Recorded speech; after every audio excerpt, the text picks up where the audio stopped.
मुगल शासक औरंगजेब को लेकर उठा विवाद लगातार बढ़ता जा रहा है। इस विवाद की लपटों में सोमवार रात सेंट्रल नागपुर झुलस गया। क्या ये एक सोची समझी साजिश थी? ये सवाल अब इसलिए उठ रहे हैं क्योंकि जहां विवाद हुआ वहां पत्थरों का ढेर मिला है। जब पत्थरबाजी शुरू हुई तो उसमें किसी को भी बख्शा नहीं गया। विश्व हिंदू परिषद और बजरंग दल के विरोध प्रदर्शन के बीच एक अफवाह फैली और हिंसा में दंगाइयों ने जमकर उत्पात मचाया। दर्जन गाड़ियां स्वाहा भी कर दी गई। स्थानीय लोगों का कहना है कि उपद्रवी घर के अंदर तक घुसे और तोड़फोड़ की, गाड़ियों को जला दिया गया। तो अब सवाल उठता है कि आखिर नागपुर में हुई हिंसा के लिए जिम्मेदार कौन? औरंगजेब को लेकर जारी तनाव की आड़ में क्या जानबूझकर चिंगारी को भड़काया गया है? इस पर सियासत गर्म है। शिवसेना और बीजेपी नेता इसे सुनियोजित साजिश बता रहे हैं। महाराष्ट्र के उप मुख्यमंत्री एकनाथ शिंदे ने कहा कि औरंगजेब का समर्थन करने वाले देशद्रोही हैं, उपद्रवियों को नहीं बख्शा जाएगा। आपको बता दें कि संभाजी नगर में औरंगजेब की कब्र हटाने को लेकर शुरू हुआ विवाद नागपुर हिंसा में बदल गया।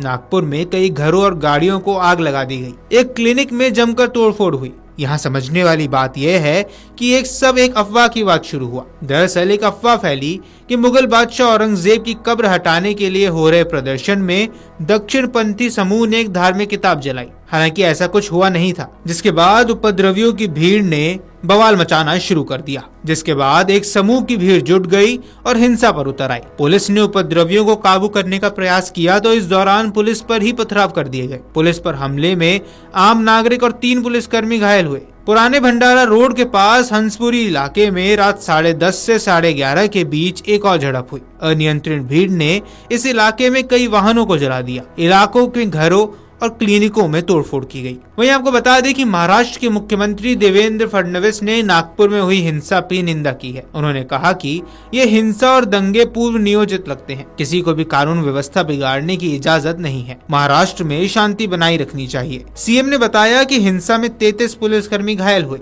जिनमें से 3 डीसीपी स्तर के अधिकारी शामिल हैं और 12 दुपहिया वाहन क्षतिग्रस्त हुए हैं। नागपुर हिंसा पर विधानसभा में बोलते हुए महाराष्ट्र के सीएम देवेंद्र फडणवीस ने कहा, नागपुर में विश्व हिंदू परिषद और बजरंग दल ने विरोध प्रदर्शन किया। प्रदर्शन के बाद एक अफवाह फैलाई गई। शाम को अफवाह ने तूल पकड़ लिया, जिसमें ये कहा गया कि एक प्रतीकात्मक कब्र पर रखी गई चादर पर धार्मिक चिन्ह था। इसी अफवाह के कारण मामला गरमाया और हिंसा की घटना हुई। ये एक सुनियोजित हमला लगता है।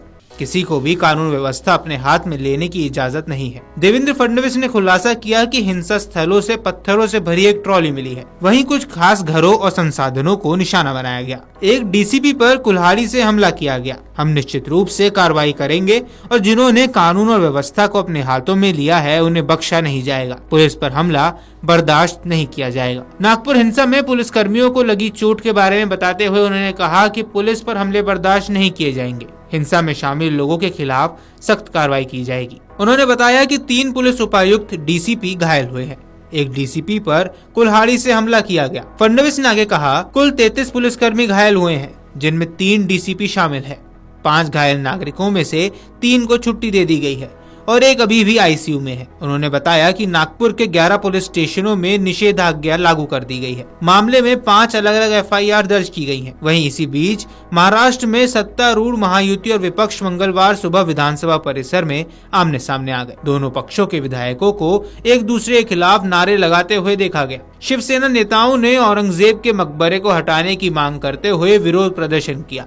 वहीं विपक्ष ने दंगों के लिए सरकार को जिम्मेदार बताया। विपक्ष का कहना था कि महायुति सरकार के कुछ मंत्रियों के बयान के कारण महाराष्ट्र में ऐसी स्थिति बिगड़ रही है। हालांकि सत्तारूढ़ गठबंधन के विधायकों ने कुछ लोगों पर मुगल सम्राट औरंगजेब का महिमा मंडन करने का आरोप लगा दिया। सीएम देवेंद्र फडणवीस ने विधानसभा में कहा कि यह हिंसक घटना और दंगे पूर्व नियोजित प्रतीत होते हैं। महाराष्ट्र के उप मुख्यमंत्री एकनाथ शिंदे ने नागपुर हिंसा को सोची समझी साजिश करार दिया। उन्होंने कहा, समाजवादी पार्टी के विधायक अबू आजमी से मामले की शुरुआत हुई। इसके बाद यह मुद्दा बढ़ता चला गया। इसमें कोई दो राय नहीं है कि औरंगजेब ने हमारे मंदिरों को तोड़ा। ये इतिहास में दर्ज है। औरंगजेब के मुद्दे पर नागपुर में हिंसा नहीं होनी चाहिए थी, लेकिन हिंसा करने वालों को बख्शा नहीं जाएगा। उनके खिलाफ हम कड़ा एक्शन लेंगे। साजिश के तहत नागपुर में हिंसा हुई। इस दौरान घरों और गाड़ियों को पहचान कर टारगेट किया गया। ऐसा लग रहा है कि हिंसा का पूरा प्लान पहले से तैयार था। क्या साजिश के तहत नागपुर में हिंसा हुई? इस बात की आशंका एकनाथ शिंदे ही नहीं बल्कि कई अन्य लोग भी जता रहे हैं। वहीं पुलिस इस मामले में हर एंगल से जांच कर रही है।